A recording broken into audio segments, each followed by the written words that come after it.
Next up, we will turn to spectrum, one of the most pressing and complex issues facing policymakers and industry today. First, we'll hear from Robin Caldwell, Deputy Assistant to the President and Deputy Director of the National Economic Council, who will share the administration's spectrum priorities in a fireside chat with Dave Wright, who is Global Policy Director for Spectrum for the Future. Immediately following, Dave will lead a panel of industry spectrum stakeholders to explore the promise of new commercial models and the real-world applications of spectrum technology in enterprise, education, manufacturing, and cable environments. Please join me in welcoming Robin Caldwell and Dave Wright.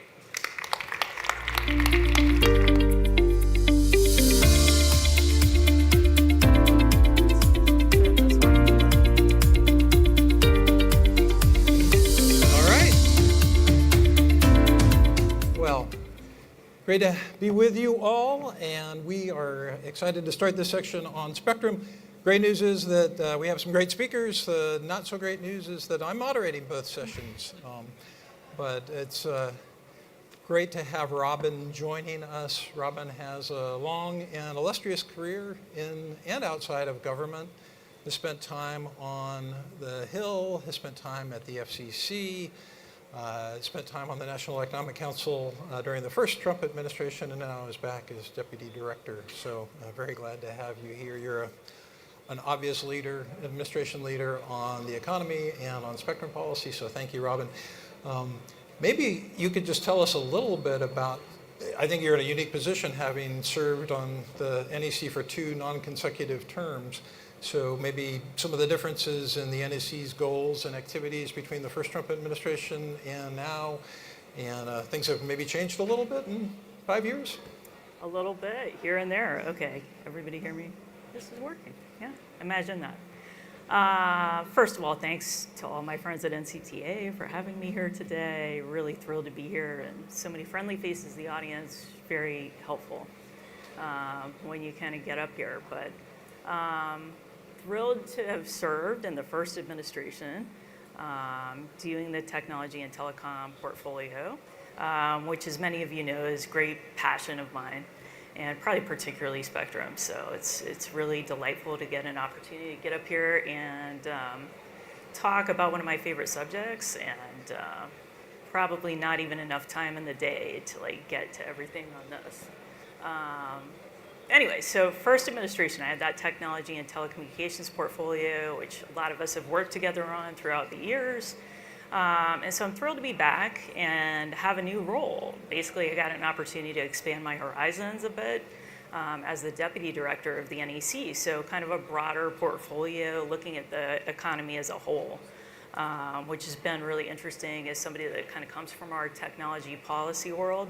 I do think my background gave me a really great background in preparation for what I'm doing now, because as we look across kind of the economy and the Trump administration, all of kind of the innovation that we expect to see and the different efficiencies and kind of how can we get more and push more and have more growth across all these different sectors of the economy. Really, it's technology is kind of the key thing that everybody's looking to kind of get that benefit. So coming from our world, I think has really prepared me well for a more general economic policy role. Great.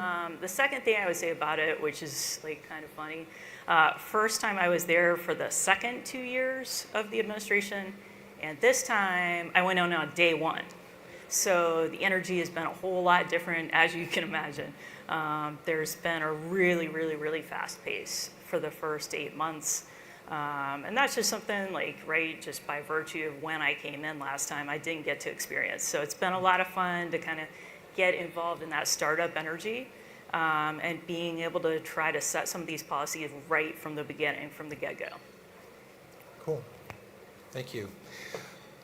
So we're doing spectrum, so I'm going to hone in on spectrum a little bit.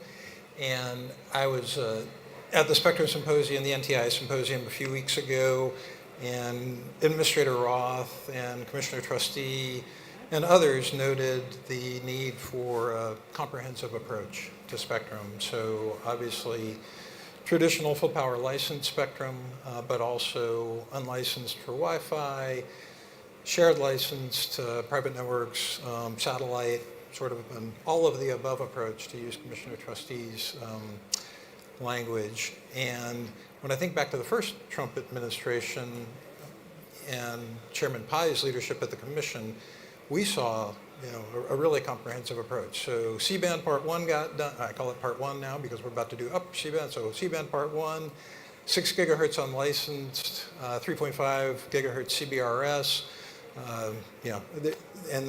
Those are just the high notes. There are certainly other spectrum achievements under the first Trump administration as well.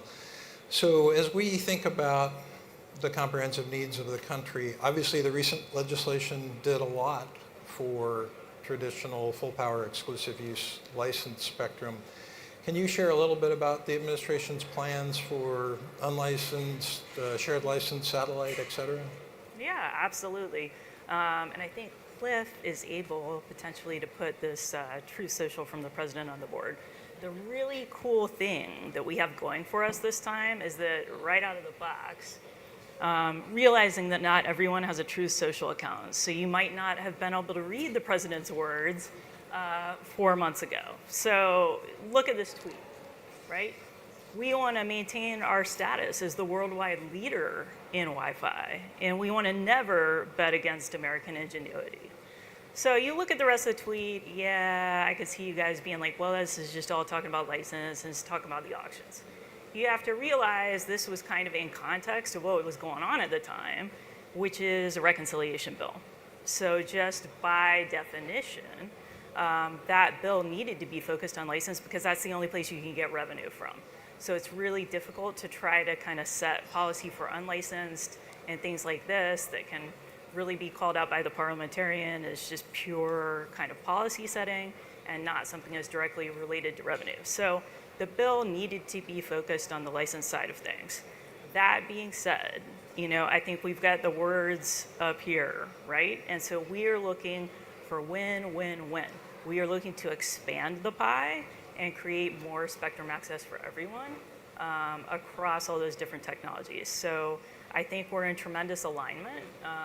You've kind of pointed out to kind of some statements coming out of the FCC, coming out of NCTA, but really I think the big highlight is this coming like from the top. So it's a really cool thing to have top cover on, and we feel really empowered across the administration to kind of go forth and conquer and get some wins here. Great, thank you. I'm going to focus in on innovation as an economic driver. And I was noting that OSTP, Office of Science and Technology Policy at the White House, in April, there was a statement that Michael Kratsios made in relation to the Endless Frontiers, I believe it was, conference that he was at. Yep. And he laid out three requirements of government in order for the U.S. to maintain, extend, continue our technology leadership globally.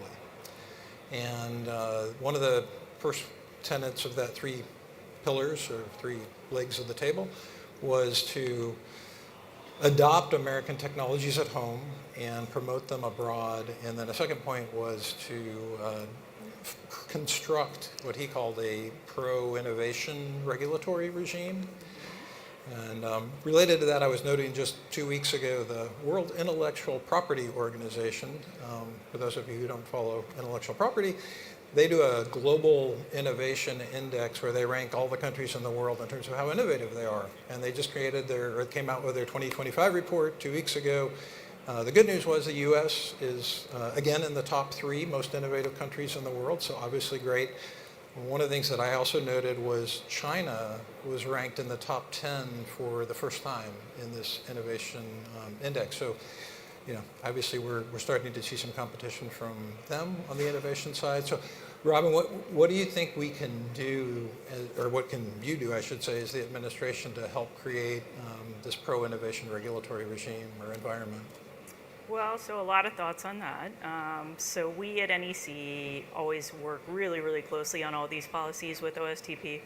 And I worked really closely with Michael Kratsios in the last administration. So thrilled to see him back as the director, couldn't agree more with kind of everything that he's saying on innovation policy. We are all in the same mindset about driving that forward on a number of different fronts. From the NEC side, our focus is like a little bit more on kind of pure economic policy here. So there's a lot to be said about that if you're looking at the big picture. And talking about the three-legged stool that a lot of our principals have expounded on out on TV and in other appearances. You've got tax policy and trade policy and deregulation. So in the tax policy, I think it's just like always important to just kind of table set here that we had a tremendous like win on that. Just absolutely knocked it out of the park in a way that no one saw coming at the beginning of the year. Right, so to be able to get all that locked in this early in the administration just creates kind of this baseline ability for companies to be able to expand and to grow. And that's across all the different sectors of the economy. But I think we will see a lot of benefits to that, specifically in the technology and telecom sector, with the different kind of incentives that are created for American manufacturing, for American development, kind of AI data centers, that whole kind of field. So I think there's a lot that we're going to be able to see from that, and it was really important to us to get it locked in early.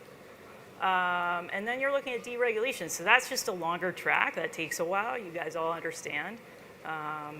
You know, it's not easy to kind of shift the course of like the really big battleship with regard to the agencies, and there are procedures that we all follow very religiously.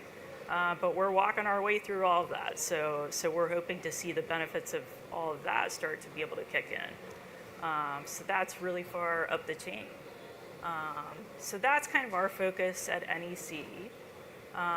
Regarding Spectrum specifically, what I would say is what I said before. We are looking to expand the pie here, right? You can say it's not a zero-sum game. Everyone understands that at some level, you get a little bit of that around the edges, but then at the same time, you kind of have all this ingenuity and this innovation going on that is allowing things, just kind of opening up possibilities. And so I look at it that way. I look at, we kind of want to create wins like all across kind of all the different types of connectivity. And just kind of create a lot more room for everybody to run. So that's what we're looking at. That's sort of innovation on the Spectrum front. Great, thank you. I think right around the corner, there's a sign up on one of the walls that says something about sharing is American-led innovation, and I was just trying to think of the pie analogy, and I'm trying to think, how, I'm not sure, like, sharing, you can have two people eating the same slice or something at the same time, but I think that analogy probably fails, but it's, the pie is there, and we've got to figure out how to make there's the best use of it. Different ways to maybe share pieces of pie, and it's really cool to be here with all of these like fantastic engineers that are figuring all that out in real time. Yeah. Yeah. Cool. I'm going to move on. So I was talking about OST's priorities. We talked about essentially promoting or using the technology here. One more thing just to kind of add on. So OSTP has been leading the charge, and I think all of you have seen a ton of messaging throughout the administration about AI and like the importance of AI and trying to develop AI and all these different aspects of AI and the tech stack, right? Really important role in the AI report that just came out. I just want to put in my plug, right? Because this is something that we at NEC have been strongly encouraging, and I know that OSTP is on board with us about, but connectivity is an essential part of that tech stack. So we just all need to make sure, like in all the meetings you're having and different like kind of forums in which you're advocating for the industry, to be making that point. We don't want kind of this conversation on AI to be completely focused on the energy requirements. There's a lot more that goes into being able to like set up these AI data centers successfully, and connectivity is a huge important piece, and of course like the critical piece in providing access to what these things are going to do to consumers and to see that growth in the economy. So let's just make sure that that's what we're talking. on AI, I can't help but think, going back to the pie thing, and how do we make the most efficient use of the pie that we have. I think about the application of AI and machine learning and technologies like this to spectrum management, and can we squeeze every last bit out of every last megahertz of spectrum that we have available? And it seems like, given the U.S. leadership in AI and machine learning and dynamic spectrum management, there's a synergy there that we ought to be leveraging. And one really important application, Yeah. for AI that we should be talking a lot more about. Yeah. Great. So looping back to those OSTP priorities or guidelines for government, we talked about domestic, let's use our technologies domestically.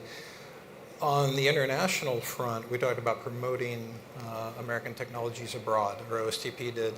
And they also noted, and some people have been sort of alluding to this, I'm not going to be so delicate. OSTP talked about China as a growing geopolitical rival, technology competitor, and especially when it comes to critical infrastructure, including telecom networks. That was all in the OSTP report. I look at what's happened since the US opened the 6 gigahertz band for unlicensed back in 2020, and China really has at every turn been trying to undercut us on that. And they have an alternative agenda to make that a high power, exclusive use, licensed band. I would say that's at least partly to fuel the proliferation of Huawei and ZTE equipment into other countries. So, just concerned about how do we make sure that, when America leads, and we have led in so many ways, how do we make sure that, we're taking the steps necessary to get our allies on board and aligned with us, and not suffering these attacks and sort of having our leadership subverted? Yeah, absolutely. So OSTP kind of correctly points out this is a huge concern across the administration. But I think a lot of us know this has been a concern for a while, right? And a very bipartisan concern, kind of across the Hill and across different administrations, is just kind of counteracting China's really aggressive kind of actions in this space, not just with regard to spectrum, but kind of across the tech stack a lot more broadly. That being said, certainly, they are acting it was like kind of move and counter move that we saw with 6 gigahertz. And we have our eyes on that. And we think kind of the battlefield of where this is all going to play out is very much set up for the WRC in 2027. So it, from day one of the administration, is a huge, huge, huge priority to get everybody on the same page, right? And understanding that every single discussion on spectrum is like a lot of blood, sweat, and tears, right? So there's a lot that goes into it. It's very hard-fought battles, but this is a battle that we need to have out right now, because I think we see kind of the counter-argument or the counter case of what happens if you don't do that, which is what happened in the last administration. So, it was a shame to see, WRC 2023, our U.S. delegation to go in there and really not be able to take a very effective United States position on kind of the questions of great import within that agenda. So that is to be avoided, greatly to be avoided. It's something that we've been looking at and trying to plan for since day one. It's something we are extremely focused on. And just kind of setting up the dominoes correctly to get that alignment and get that consensus with the administration, so that we're set to take advantage of all these opportunities. So the conference is in the fall of 2027. But in my mind, kind of the way that I'm framing that, so that the conference, the few months before the conference, kind of the red zone of it's on, right? And you kind of, if you get out to that point without having to be able to advocate for something, you've already sort of lost the opportunity. So I define the orange zone to go all the way back to kind of the summer of 2026. You're in the orange zone, right? That's when there's going to be a major CTEL conference. We need to start kind of lining up the ducks kind of within the Western Hemisphere. So you got to really be working backwards from all that. And I think the really great thing is that Truth Social that you saw right? And that's not the only one that we've seen from the president. He had 2 different ones about spectrum. We have had conversations with him about this. We're having conversations across the administration. It's really important to get aligned and have our ducks in a row and be able to effectively advocate for what we want here. And that is not what China wants, to put it mildly. Right. For those of you who aren't familiar, ITU is basically structured in 3 global regions, region 1, 2, and 3. 1 is Europe and Africa, 2 is Western Hemisphere, 3 is Asia. And so CTEL is the Western Hemisphere group, and as Robin said, they all have these pre-conferences before the WRC. So at the symposium 3-ish weeks ago, a speaker from a federal agency, I won't name names, said that we have plenty of time to figure out what we're going to do for WRC, and I'm so glad to hear you say, no, we don't. I don't think we at the White House think that. So Yeah. rest assured, our eyes are on this ball, and we absolutely will not have the same situation play out that played out last time. We're going to have this settled. We're going to have a real position on it. And the State Department is going to be fully empowered to be advocating. We're not going to miss all these opportunities, smaller conferences that lead up to CTEL. We already have all these mapped out, like on a timeline that we set up last week. And I'm like, all right, here's this, leading up to CTEL. So we want to have them empowered to be able to talk our book. Great. That's very encouraging. And it's an away game, too, WRC 27. To say the least. Right. Yeah. So it's going to be in Shanghai, for those of you who don't know. A bit of a disappointment. Yes. Yes. I think we can persevere, and a lot of that involves very advanced planning that is already in process. Great. I won't even go into the mascot thing. We talked about that before. I think we need a mascot. We can borrow the FIFA one. Sorry. enough said. WRC mascot. Yes. I don't know what that looks like. The Reddit The guy, eagle. maybe. I don't know. We have the eagle guy for the FIFA thing. Let's clutch. We need him. So just a quick follow-up on this sort of China competitive WRC. The OB3A, Big Beautiful Bill Act, has the world talking about U.S. spectrum policy, which I think is great because it's really showing, again, U.S. leadership. And, everybody's looking at the text of the bill. They're looking at the studies in 2.7, 4 gigahertz, 7 gigahertz. Unfortunately, what I'm hearing reports of is that some folks overseas are misrepresenting. Maybe if we're being charitable, they're misunderstanding what is in the legislation and saying that it means the U.S. is rethinking its position on 6 gigahertz unlicensed, as we sort of talked about a little bit previously with China's attempts to undercut us. How do we make sure people are clearly understanding what's in the legislation? I mean, I think it's pretty clear when I read it, it's in there, but apparently people are confused overseas, first of all. So that's one question. How do we make sure people aren't confused or misrepresenting it? And then could you just clarify the administration's position on 6 gigahertz and if we're committed to 6 gigahertz unlicensed in the full band? Yeah, so misunderstanding might be a very charitable kind of read of what's happening here. So the bill says what it says, right? And puts up like a very aggressive kind of amount of spectrum that needs to be auctioned. What I would say about 6 is that a number of us who served in the last administration and who are here in this administration were very intimately involved in designating that ban for unlicensed use. And not only 6, but 5.9 too. Right. So I could tell you some really great stories about interactions between Larry Kudlow and Elaine Chao, for example, which could be a lot of fun someday, maybe after retirement. Anyway, we were involved. We were on the ground. We fought tooth and nail to get that spectrum, right? And it was so that we could become the worldwide leader in Wi-Fi. It was so that we could have all these innovations that we're seeing now at this show. It's so that we got ability to stream HD video over all these devices, right? And people come to the United States and can't even believe how well this Wi-Fi works, right? So we fought to get it.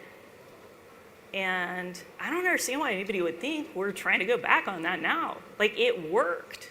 We were right. And we were right to like do what we were doing. And so, yeah, you saw the president. We want to maintain our leadership here. We are not trying to cede the leadership or kind of go backwards on any of this. That being said, you guys see that the bill has an extremely aggressive requirement for auction of licensed spectrum. And I am really confident that kind of under the parameters that we have right now, we are able to kind of meet those requirements. That being said, right, our hands are tied. There's pretty significant bands that got set off and are protected from auction. And that's what the bill does. That's all it says. It doesn't say anything about 6. It says I can't auction like these things. So that's fine, and that ties our hands, and we understand that, and that position in and of itself was very hard negotiated, right, among parties. And that's where we are right now, but I'm really hoping our hands don't get tied any further, right? So that's the big message, and that's something I hope, again, for your help in kind of conveying to policymakers across the spectrum, in the Hill, right? Like, we've got what we got. It's a really aggressive like thing. We are hoping to be able to open up even more spectrum than what the bill says to kind of other technologies. But the more we get tied down in terms of like what we're allowed to look at or what we're allowed to kind of consider in terms of modifications, the harder that gets. And you were talking about what an accomplishment it was to make 6 unlicensed in 2020. Yeah. I always try to remember. Huge work by Chairman Pai. Oh yeah, Commissioner Huge O'Reilly. work by now Commissioner Carr. And I think he was here this morning kind of saying the same thing. He's like, why would I try to take back what I did, you know? Yeah. So hopefully we can kind of put that to rest. And it hit right during COVID when everybody's working from home and learning from home and everything else. This industry came through, right, in a very real way. It worked. So we're not trying to fix what's, not broken. At some point you said, U.S. leadership and Wi-Fi, and I was thinking about Administrator Roth's statement where she said, born in America, led by America, Wi-Fi is an area where the U.S. still dominates, and I really feel like we should have some Springsteen or Greenwood playing in the background I say that, but it's American, America, all the way through. So. All the way through. And there's kind of active live proceedings going on in other countries right now where they're actively kind of considering what to do with that, and we would like to see them follow our lead. So it's part of what we're trying to work out. To be continued. Thank you. I'm going to switch to competition. We've got a few minutes left. So looking at what spectrum and wireless innovation has enabled in terms of kind of consumer benefit, I think about really there's been a few different wireless services that have emerged over the last few years which have become competitive offerings. And obviously here at the SCTE NCTA show, we talk about now cable operators are the a significant and the fastest growing segment of postpaid mobile service in the country. And that's using unlicensed spectrum, shared license spectrum, as well as traditional licensed spectrum via their MVNO relationships. So I was just wondering, from an NEC perspective, how important, and by the way, that consumer benefit is quantified at about like $5 billion in household savings cumulatively this year from more competitive mobile coverage or mobile service plans. So I was just wondering, what are your thoughts, Robin, on just the importance of competitiveness and sort of the importance of various wireless technologies and spectrum access methods to support that, create more competition and consumer benefit? Yeah, absolutely. More competition is always a good thing, and kind of more services for consumers and lower prices for consumers and better stuff, better connectivity, a lot more bandwidth. So we're really excited to see all these different developments, kind of new business models coming out, different ways of businesses and industries working together that in the past have been considered like completely separate and just totally dichotomous stuff, right? In between like wireline and wireless and satellite, right? And even kind of in the structure of the FCC, those are like completely different bureaus that don't even talk to each other and like, you know, are assumed to have nothing to do with each other. So things are different now, right? We're seeing convergence in a lot of different like kind of settings in technology, but this is one that's kind of exciting to see, right? And different developments of these different types of connectivity be able to work together to provide even better experience for consumers and even better coverage, and all sorts of good things that we hope to be able to see. So we're very encouraging of the whole entire thing. I'm excited to see what happens next. And you know, going back to kind of the topic of the whole entire panel, spectrum is really kind of the precious resource underlying all this. So we want to make sure everybody's got enough. And then it's really cool to see people thinking of different ways to work together and make this work even better for consumers and kind of be able to close the digital divide, hopefully. Right. Great. Thank you so much. I have other things I would love to ask you, but we're out of time, and maybe we can follow up at some point on that. But thank you so much. This has been really good, and yeah, please join me. Thank you.